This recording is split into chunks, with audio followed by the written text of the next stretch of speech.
नाज़रीन, हिन वक्त मौजूद आहियां खिपरे जी टाउन कम्युनिटी हॉल गिरोड़ी लाइब्रेरी के अंदर, जिते अल मेहरान फाउंडेशन सांगड़ जे ताउन से आजिज़ मंगी तरफा किताबी मेलो लगायो हुए, जैसे अंदर ये काफ़ी ॾींहंनि खां हिते मेलो लगल है। सुभाणे हिननि जो मेले जो जेको है वो पंहिंजो इख्तिताम ॾे वञनि पिया। काफ़ी खिपरे जी जेके प्राइवेट गवर्नमेंट स्कूल आहिनि उहे सभु अचनि पिया ऐं ॿारड़ा हिते किताब वठनि पिया। तव्हांखे ॿुधाईंदो हलां त हिते हिन जी किताबी मेले के अंदर इल्मी, अदबी, मज़हबी, सियासी, समाजी पूरी दुनिया की मालूमात जा किताब पिया आहिनि।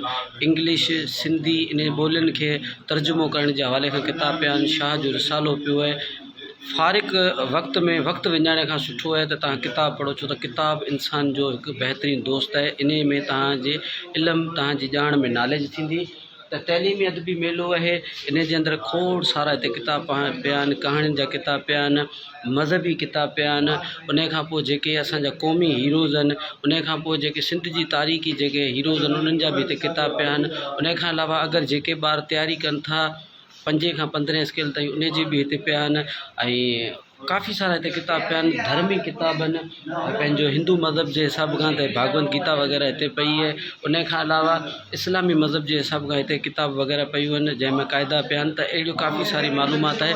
किताब पढ़ो, किताब में तव्हांखे ॼाण मिलंदी। हिन वक़्तु जेको माण्हू जेके असल में त हर शयूं नेट ते पियूं, नेट ते, पर माण्हू वटि टाइम कोन हूंदो। किताब हूंदो आहे, किताब साम्हूं हूंदो त माण्हू फारिग वक़्त में जेके माण्हू फारिग वक़्तु ईअं विञाईंदा आहिनि मूवीज़ में, गेमनि में, इन में, त उहो सुठो आहे त तव्हां इहो पढ़ो। पढ़ण सां तव्हांजी नॉलेज थींदी। ऐं जेको अॼु इहो मेलो लगायो है, इहो ॾाढो ज़बरदस्त है। मुंहिंजा कमेंट्स इहे आहिनि त अहिड़ा मेला लॻणु घुरिजनि। इन्हनि सां ॿारनि में शऊर अचे थो, ॿार किताब परचेज़ कंदा, घर वञी उहे पढ़ंदा ऐं उन्हनि मां नॉलेज अचे थी। त ऐं तव्हांजे लाइ बि इहो सुठो, पेरेंट्स जे लाइ बि इहो मैसेज है त हिते अचो ऐं किताब उहे परचेज़ कयो ऐं वधि खां वधि पंहिंजे ॿारनि उन जे अंदरि नॉलेज ॾियो। हिन वक़्तु प्यार जी, मोहबत जी ज़रूरत आहे। हिन वक़्तु दुनिया खे अमन जी ज़रूरत है। हिन वक़्तु दुनिया खे मोहबत जी ज़रूरत है। प्यार ॾींदो, प्यार मिलंदो। ऐं मालिक तव्हांखे ख़ुशि रखे। वरी मिलंदासीं।